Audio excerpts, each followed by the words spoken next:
Glória a Deus. Te louvarei, não importam as circunstâncias. Essa é a vida do crente. Louvar ao Senhor em todas as circunstâncias, em todos os momentos. Cumprimento a amada igreja com a graça e a paz do Senhor Jesus. Amém? Irmãos, nessa noite eu quero falar sobre premiação, sobre recompensa, sobre prêmio. Algo que todo mundo quer ganhar, mas que muitas vezes exige um esforço, exige um sacrifício. Por falar nisso, quantos aqui já ouviram falar no famoso Prêmio Nobel? Levanta a mão. Quem já ouviu falar no Prêmio Nobel? Para quem não ouviu ainda ou não prestou atenção, porque esse prêmio é muito falado, o Prêmio Nobel é um conjunto de 6 prêmios internacionais que são concedidos anualmente, ou seja, todo ano tem. E que esses prêmios, eles são concedidos a pessoas ou empresas, instituições que realizaram algo grandioso.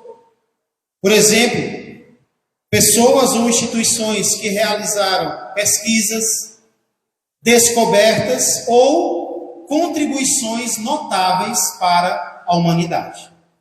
Então, se alguém fez algo notável durante o ano, essa pessoa pode receber o Prêmio Nobel. Esse foi o último desejo do cientista sueco chamado Alfred Nobel, ou Nobel. Ele deixou escrito em seu último testamento que ele queria que toda a sua fortuna fosse empregada em prêmios que fossem dados a pessoas que contribuíssem para o bem da humanidade. E nós sabemos que hoje esse prêmio ele é muito conceituado, ele é muito considerado. E ele é dado de acordo com 6 áreas do conhecimento humano, que são as seguintes: quem se destacou em literatura, quem se destacou em medicina, ganha o Prêmio Nobel, quem fez algo na área da física, na área da química, quem fez algo grandioso na área da economia e, em último lugar, quem fez algo notável na luta pela paz. Quem faz algo notável na luta pela paz ganha o Prêmio Nobel da Paz. E eu iniciei falando sobre isso porque o verso no qual nós iremos meditar hoje, ele tem tudo a ver com uma das áreas ou uma das categorias do Prêmio Nobel, que é justamente a luta pela paz. Para isso eu convido você a abrir a palavra de Deus no Evangelho de Mateus, capítulo de número 5.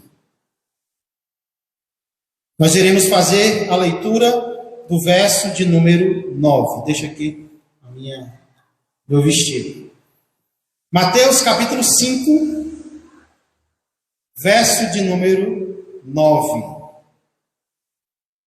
Hoje estamos dando continuidade aos nossos estudos sobre as bem-aventuranças de Jesus, que se encontram em Mateus capítulo 5. Verso de número 9 diz assim: Mateus 5 e 9. Bem-aventurados os pacificadores, porque serão chamados filhos de Deus. Bem-aventurados os pacificadores, porque serão chamados filhos de Deus. Vamos orar. Pai amado e Pai querido, nós invocamos, Senhor, mais uma vez o Teu santo nome, obedecendo a Tua ordem, Pai, de assim fazermos. Sempre, Pai, que lembrarmos de Ti, nós queremos, Pai, fazer menção do Teu nome e dizer que somos totalmente dependentes do Senhor. E aqui estamos, Pai, diante do Senhor e diante da Tua palavra, para nela meditarmos, Senhor, dela aprendermos e através dela sermos transformados em nossa vida diária, Pai. Faz assim com cada um de nós. Ajuda-nos a entender a palavra que acabamos de ler, Pai. Ajuda-nos a praticá-la em nosso dia a dia. Pedimos tudo isso, Pai, não confiando em nós mesmos, mas no nome do nosso Senhor e Salvador Jesus Cristo. Amém e amém. Irmãos, hoje nós iremos falar sobre os pacificadores. Você já tinha ouvido falar sobre isso? O que é um pacificador? Quais são as armas que um pacificador usa?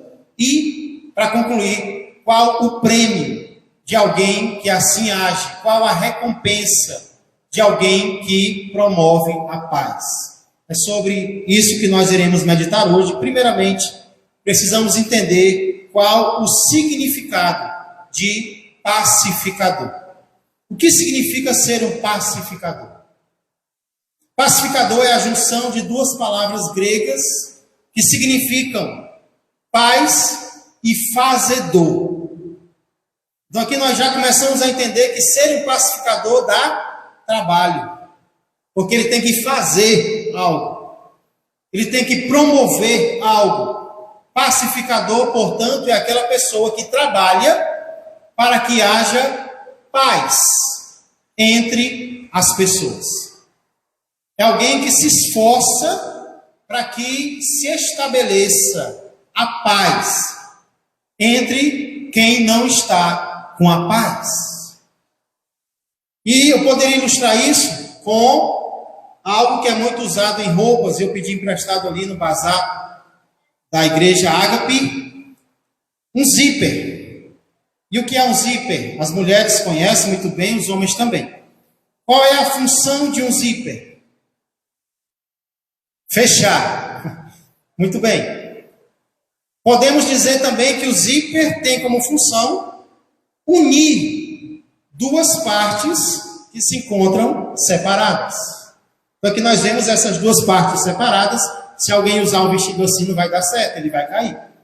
E aí que entra o zíper. O que o zíper faz? Se ele estiver bem colocado, ele vai unir duas partes que estavam separadas, duas partes que estavam distantes. Podemos dizer que o trabalho de um pacificador é como um zíper. Ele trabalha para que duas partes que se encontram distantes, que se encontram separadas, venham a se aproximar, venham a se unir. Isso acontece, irmãos, isso pode acontecer em 3 níveis diferentes. Um pacificador vai trabalhar para fazer a paz entre quem? Primeiro, entre ele e alguém. Primeiro nível no qual um pacificador vai ter trabalho é para unir alguém a ele ou para gerar paz entre ele e outra pessoa. O apóstolo Paulo, escrevendo aos Romanos, no capítulo 12, verso 18, diz: se possível, quanto depender de vós, tende paz com todos os homens. Ou seja, no que depender de mim, eu vou ter paz com todas as pessoas. Sempre eu vou conseguir? Não. Por quê? Porque às vezes não vai depender de mim. Às vezes a outra pessoa, a outra parte não quer conversa. A outra parte não quer acordo.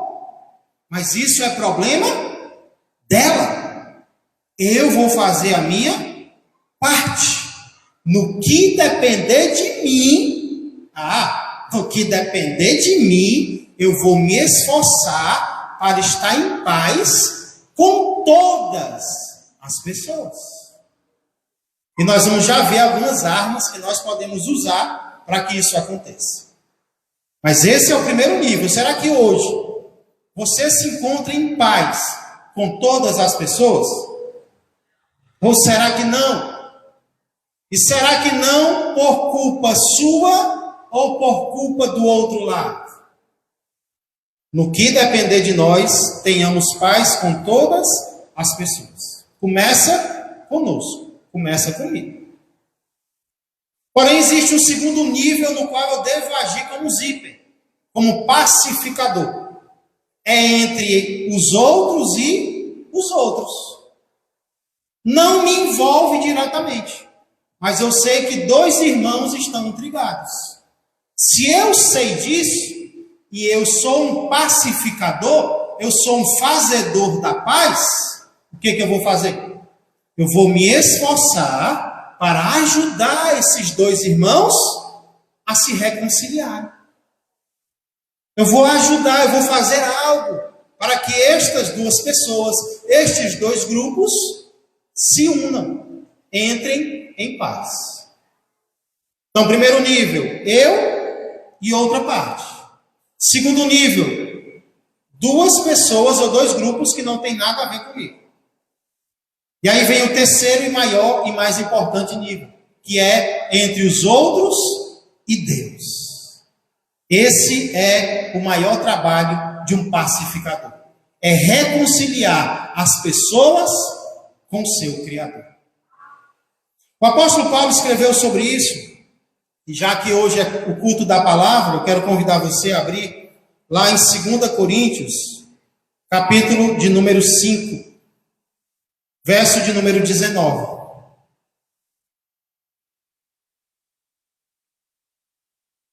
Segunda Coríntios 5 e 19. Olha o que o apóstolo Paulo diz aqui. Começar do 18. 2 Coríntios 5 e 18. Ora, tudo provém de Deus, tudo vem de Deus, que nos reconciliou consigo mesmo. Olha o que Deus fez. O que é que nós éramos antes de conhecer a Cristo, igreja? Nós nascemos o quê? Em Romanos, Paulo vai dizer que nós éramos inimigos de Deus. Todos nós nascemos separados de Deus. Mas o que foi que Deus fez? Ele nos reconciliou com Ele próprio. Deus nos reconciliou consigo mesmo. Deus fez as pazes com o homem. Mesmo que quem estivesse errado fosse o homem. Deus fez as pazes entre o homem e Ele. Aí Paulo continua. Como foi que Ele fez isso? Por meio de Cristo. E nos deu, olha o que foi que Ele nos deu, o ministério da reconciliação. A saber que Deus estava em Cristo, reconciliando consigo o mundo, não imputando aos homens as suas transgressões, e nos confiou a palavra da reconciliação. O que Paulo está dizendo aqui? Que existe um mundo que está intrigado com Deus. Existem pessoas que são inimigas de Deus, mas Deus as ama. E o que nós devemos fazer como pacificadores? Nós devemos ir até essas pessoas e pregar para elas o evangelho da reconciliação. Você está separado de Deus, mas Deus te ama e Deus quer se reconciliar com você. Então, esse ministério é meu, esse ministério é seu. Paulo diz que Deus nos deu o ministério da reconciliação. Quais são os 3 níveis, então, de um reconciliador, de um pacificador? É entre ele e alguém. Quando ele está intrigado com alguém, alguém está intrigado com ele, ele vai pensar numa maneira, numa forma de fazer as pazes com essa pessoa. Mas não apenas com ele. Entre outro e outro, ele também vai procurar contribuir para a paz entre essas pessoas. Inclusive, o prêmio Nobel, do qual eu comecei falando, normalmente ele é dado a pessoas que procuram a paz entre países. Nem sempre no qual ela mora, mas ele procura que esses países se unam, que esses grupos se unam. E, em terceiro lugar, e mais importante, entre o homem e Deus. O apóstolo Paulo era um pacificador. Quando você evangeliza alguém, você está sendo um pacificador. Quando você prega a palavra para alguém, você está procurando fazer com que essa pessoa esteja em paz com Deus. Pastor, como é que isso acontece? Que armas eu posso usar para promover a paz entre as pessoas? Esse é o segundo ponto da nossa mensagem. O primeiro é o significado de pacificador. Nós já vimos que o pacificador é aquele que promove a paz, faz a paz entre as pessoas, como um zíper, ele une as pessoas. E agora vejamos as armas de um pacificador. Primeira arma que nós podemos usar se chama oração. E agora eu vou pedir que você abra a Bíblia comigo no Salmo 122, verso de número 6. Quais são as armas que nós podemos usar para promovermos a paz? Primeiro, claro, é a oração. Alguém pode ler essa passagem, se encontrar antes de mim? Se não, assim que eu encontrar, eu leio.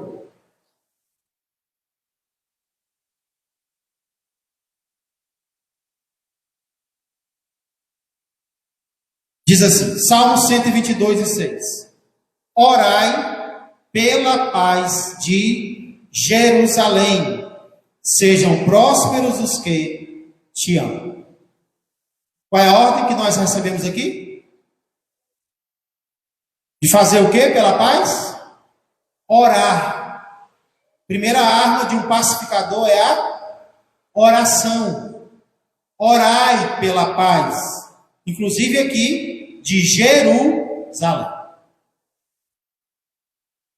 Nos últimos anos, nós temos visto inúmeras manifestações sendo feitas. Pessoas indo às ruas, manifestar por algo, reclamar de algo. Pastor, você é contra manifestações? Não. Eu não sou contra manifestações. Inclusive, eu tenho ouvido falar de cristãos que saem por aí manifestando por algo ou por alguém. Eu não sou contra manifestações. Mas eu acredito que se nós, que nos chamamos de cristãos, orássemos mais, nós precisaríamos nos manifestar menos. Se a igreja orasse mais pelo seu país, pelos seus governantes, nós teríamos menos necessidade de sairmos das nossas casas fazendo manifestações. Porque a primeira arma de um pacificador é a oração. É orar pela paz no seu país. É orar pela paz no Oriente Médio. É orar pela paz em Jerusalém. É orar pela paz no nosso bairro, na nossa cidade, na nossa casa, na nossa vida. Primeira arma de um pacificador, portanto, é a oração. Segunda arma de um pacificador é a palavra branda. Provérbios 15 e 1.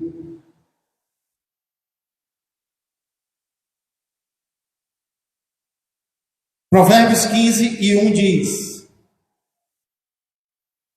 a resposta branda desvia o furor, mas a palavra dura suscita a ira. Todos nós temos a opção de responder a algo que alguém nos diz de duas formas. Ou nós respondemos duramente, às vezes à altura do que a pessoa falou conosco, ou nós respondemos brandamente. Qual dessas duas formas, Provérbios diz, que vai desviar a raiva da pessoa? É quando a pessoa fala duro comigo, eu falo duas vezes mais duro com ela? Ou é quando ela vem com duas pedras na mão e eu respondo desarmado? E eu respondo brandamente? E eu respondo com humildade? E eu respondo com calma? O que é que vai afastar a raiva da pessoa? O que é que vai acalmar alguém? É eu falar no mesmo nível que ela falou comigo, ou então no nível maior? Ah, é? Ah, eu também sei falar assim. Fala alto comigo, eu também sei falar alto. Aí resolve o problema? Traz a paz? A Bíblia diz que não. A Bíblia diz que a resposta branda desvia o furor. O furor está vindo e você dá uma resposta calma, branda. Aí o furor já vai saindo de lado assim. Não. Ixi, aqui não vai dar certo não. Mas a palavra dura, ele diz que suscita, cria, levanta a ira da pessoa. Então nós precisamos aprender, se nós quisermos promover a paz, nós temos que aprender a dar respostas brandas, respostas simples, respostas calmas. Então a oração é uma arma do pacificador. A palavra branda é a segunda. Terceira arma, as conversas. Conversar com alguém. Aí eu pergunto para vocês, quando alguém faz o mal a mim, sou eu que devo procurar essa pessoa ou é a pessoa que deve me procurar para pedir perdão? Quando alguém me ofende, quando alguém pisa no meu pé, quando alguém me chama de feio, quem deve procurar quem? Sou eu que devo procurar essa pessoa ou é a pessoa que deve me procurar? Vamos descobrir a resposta bíblica para isso? Primeira parte da resposta se encontra em Mateus 5, 23 a 24.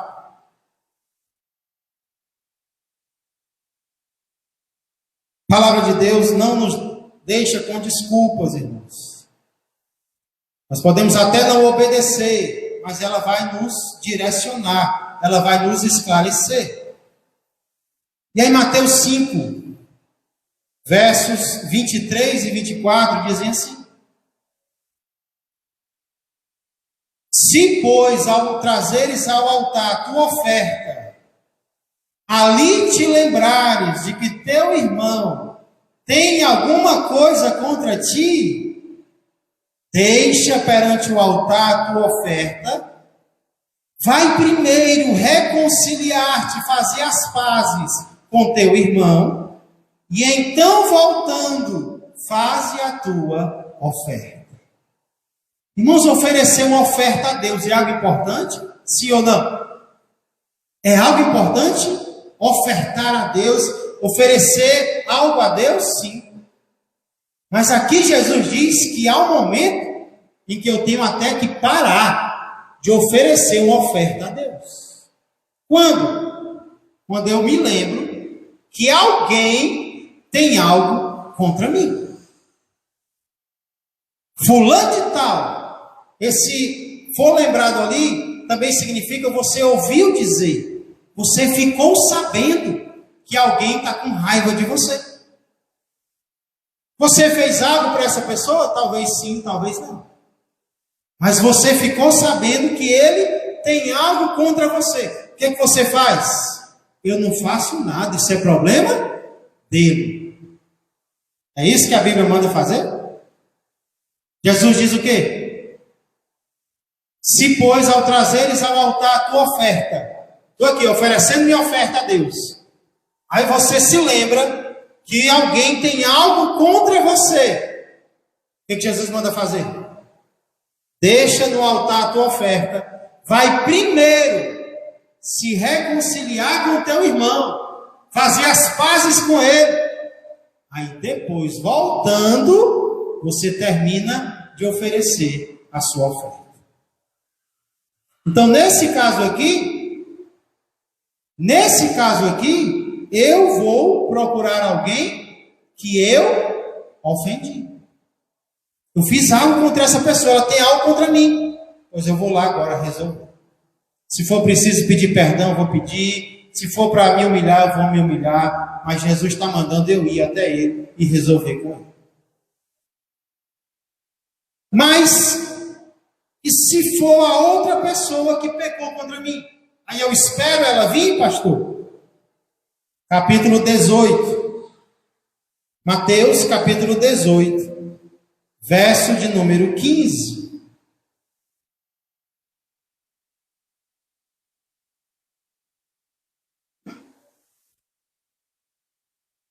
Mateus 18 e 15 diz assim: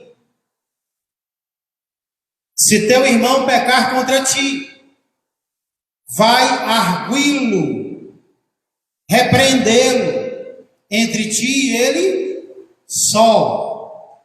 Se ele te ouvir, ganhaste a teu irmão. No primeiro verso que nós lemos, Mateus 5, eu fiz algo contra alguém. Esse alguém tem algo contra mim. O que eu devo fazer? Eu devo ir até ele. Aqui já é o outro lado. Aqui é alguém que fez algo contra mim. É alguém que me ofendeu. É alguém que me xingou. É alguém que me traiu. Que me maltratou. O que Jesus diz? Vai até ele. E o detalhe, entre ti e ele, só. Não é para sair por aí desabafando, não. Não é para sair por aí contando o que a pessoa fez contra você, não. Jesus está dizendo, vai arguí-lo. Arguir aqui significa repreendê-lo. Dizer, olha, eu não gostei do que você fez. Você me magoou. Você me maltratou. Aí se a pessoa reconhecer, aí você ganhou, minha irmã. Por quê? Porque vocês estavam separados, vocês estavam desunidos, e agora você ganhou daquela pessoa. Respondendo então a pergunta que eu fiz no início. Quem deve procurar quem?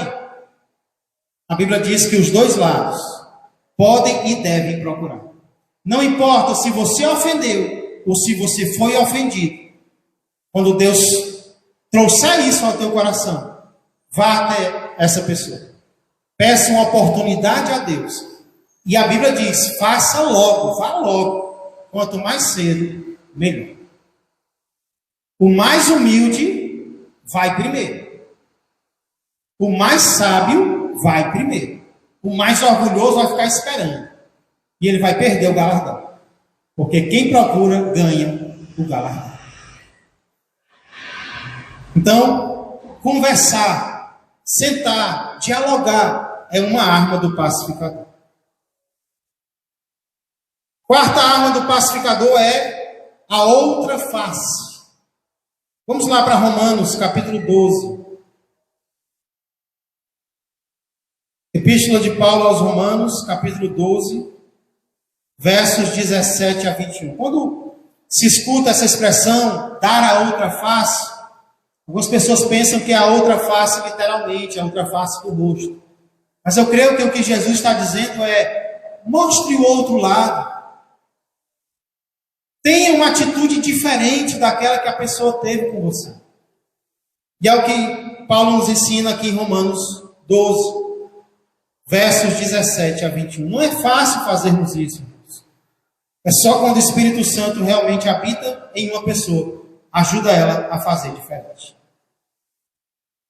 Então, Romanos 12, 17 a 21 dizem: não torneis a ninguém mal por mal. Esforçai-vos, olha o trabalho aqui, por fazer o bem perante todos os homens. Se possível, quanto depender de vós, tende paz com todos os homens. Não vos vingueis a vós mesmos, amados, mas dai lugar à ira de Deus.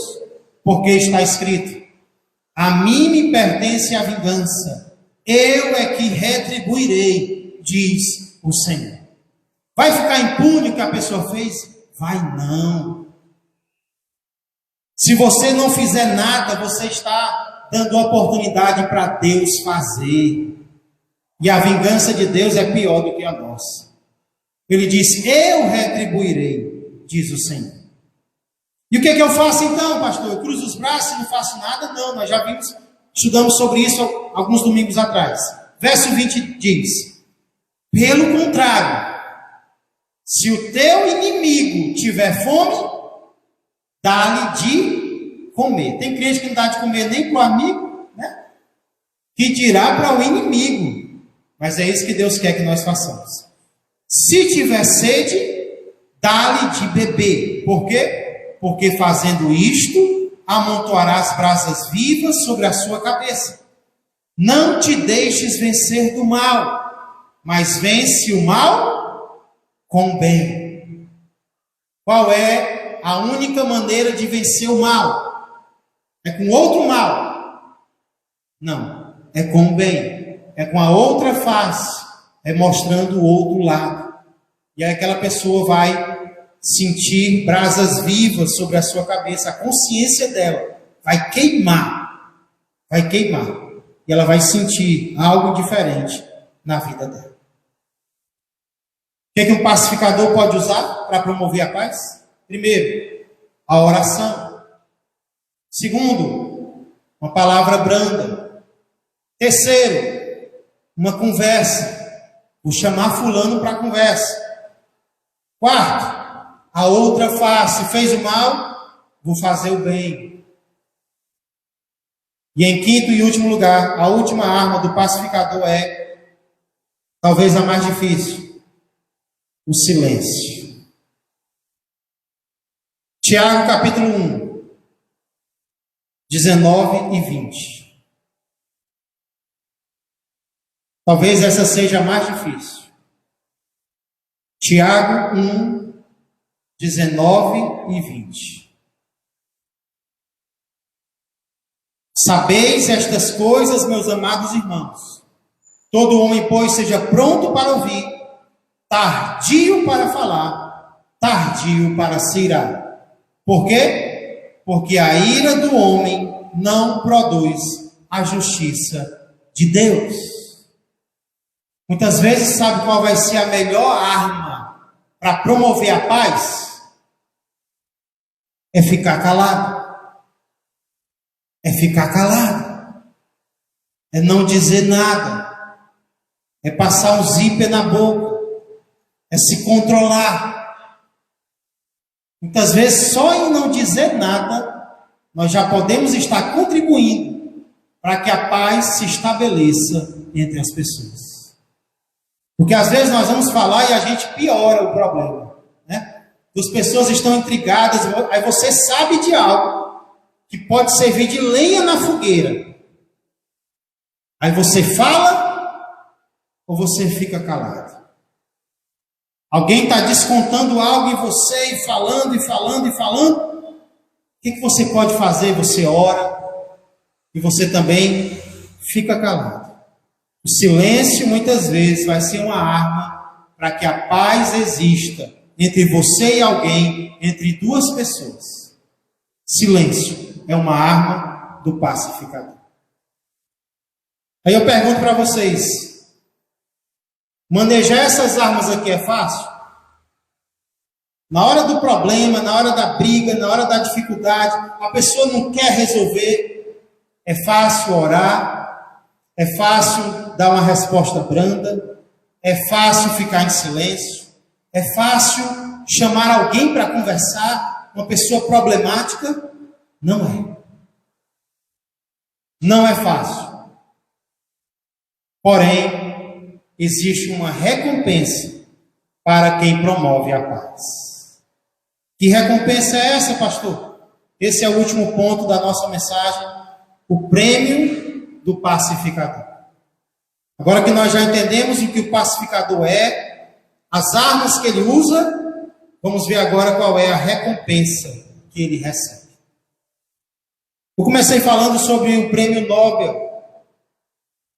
E eu fui pesquisar e eu descobri que além de ganhar uma medalha, o ganhador do prêmio Nobel também ganha uma boa soma em dinheiro. Ele ganha dólares, ele ganha euros, porque ele se destacou na literatura, porque ele se destacou na medicina ou na promoção da paz. E Jesus promete o quê? Para quem se esforça para unir as pessoas. Jesus promete o quê? O verso que nós lemos no início diz: bem-aventurados os pacificadores. Por quê? Porque eles serão chamados filhos de Deus. Essa é a premiação de quem promove a paz, de quem ora pela paz, de quem fala a favor da paz, de quem une as pessoas, de quem procura reconciliação com alguém. É ele ser chamado de filho ou de filha de Deus. Irmãos, eu confesso para vocês que eu sempre senti uma alegria muito grande, sempre que eu escutei alguém dizendo: esse é filho do João Batista Sampaio. Eu sempre senti uma alegria muito grande. Ou quando alguém chega para mim e diz, ou eu escuto alguém dizendo, esse aí é o Tiago, ele é o filho da Sandra Portela. Ah, eu fico alegre. Filho de João Batista, filho de Sandra Portela. Agora imagine você ser chamado filho de Deus. Filho não apenas do seu pai terreno, da sua mãe terrena, mas ser chamado, esse aí é o fulano, o filho de Deus. É essa a recompensa que Deus quer nos dar. Agora imagina ser chamado de filho de Deus pelo próprio Deus. Esse aí é meu filho. Esse aí está agindo como eu agi. Esse aí está se comportando como eu me comportei. Filho na Bíblia tem esse significado de ser parecido com alguém, de agir como alguém age. Então imagina carregar sobre você esse nome. Que nome, pastor? Filho de Deus. Irmãos, eu sempre amei o meu nome. Cada parte do meu nome, Antônio Tiago Portela Sampaio.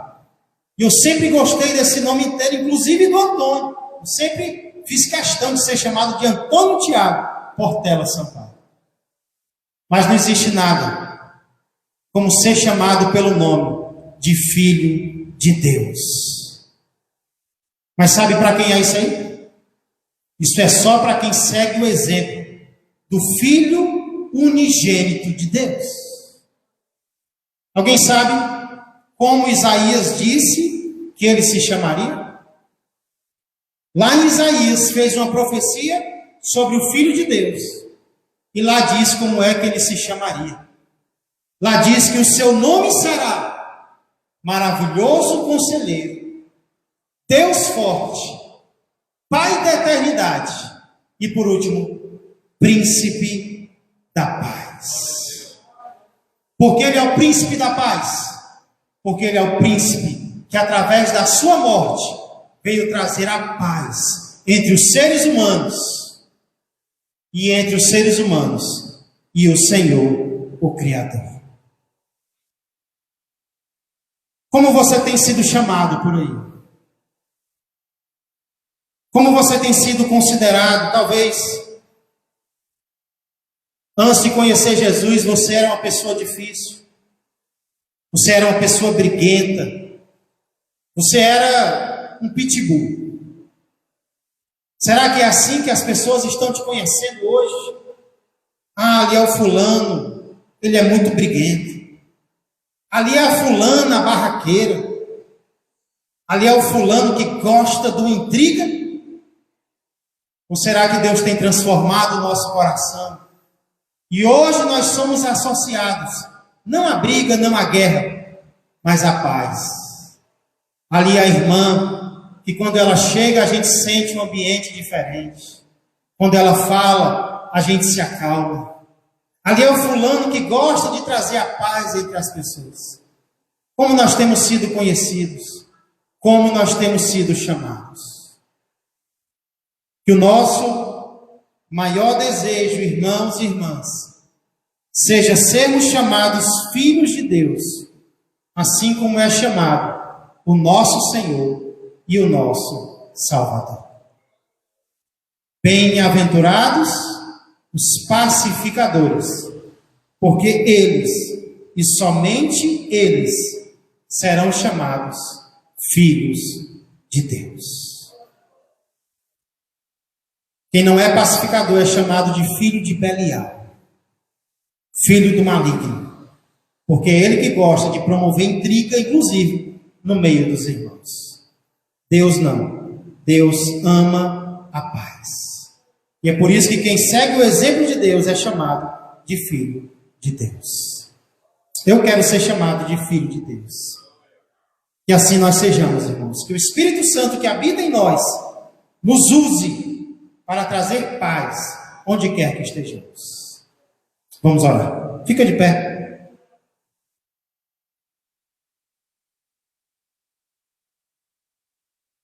queria que você pensasse agora em ambientes nos quais você pode ser útil.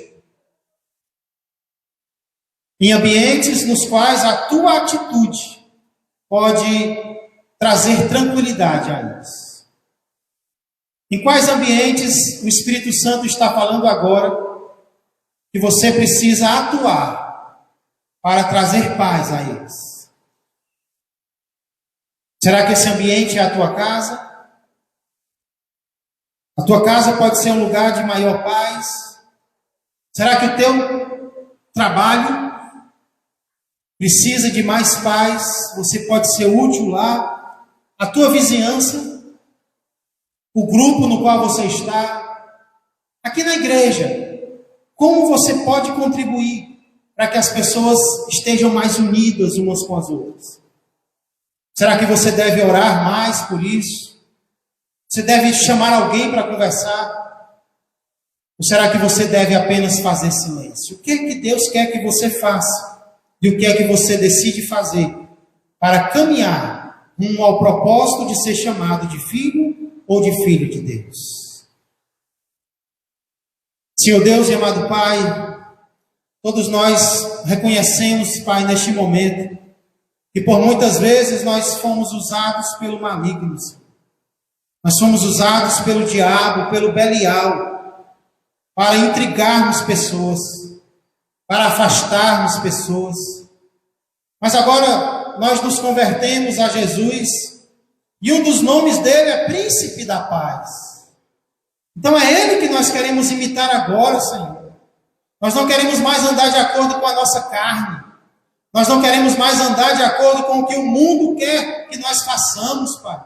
Nós não queremos, Senhor, ser aquele tipo de pessoa que ao invés de aproximar os outros, os afasta. Ao invés de trazer alegria, Senhor, traz tristeza. Ao invés de trazer paz, traz guerra. Não, Senhor. Nos perdoa todas as vezes e que nós nos deixamos ser usados pelo mal. Mas agora quem habita em nós é o próprio Espírito Santo do Senhor. E o Espírito Santo do Senhor, ele vai nos ajudar. Ele vai nos dar sabedoria. Nós queremos, Senhor, ser promovedores da paz. Porque, Senhor, se no mundo existe um prêmio para quem atua a favor da paz entre os países, entre os povos, que dirá o Senhor. O Senhor é que vai nos premiar mesmo. O Senhor é quem vai nos recompensar mesmo. Mas para isso nós precisamos dizer não para nós mesmos. Precisamos dizer não para a nossa vontade carnal. Para muitas vezes, Senhor, nosso desejo de imperar, Senhor, de sermos os primeiros. Não, Senhor, vem nos ajudar. Vem nos usar mais e mais. Que as pessoas olhem para nós, Pai, esse é o nosso desejo. E digam, ei, ele realmente é um servo de Deus. Ei, ela realmente é uma serva de Deus. Nós sentimos a paz que sai da boca dela. Nós sentimos a paz que a presença dela traz. Oh Deus, isso não vem de nós, Pai, isso vem de Ti. Então vem nos ajudar mais e mais, porque eu creio que o Senhor já nos capacitou. E agora o Senhor está nos enviando como reconciliadores do mundo inteiro, Pai, para irmos às pessoas, Senhor, que estão intrigadas e podermos ser conciliadores, Pai, com a nossa sabedoria.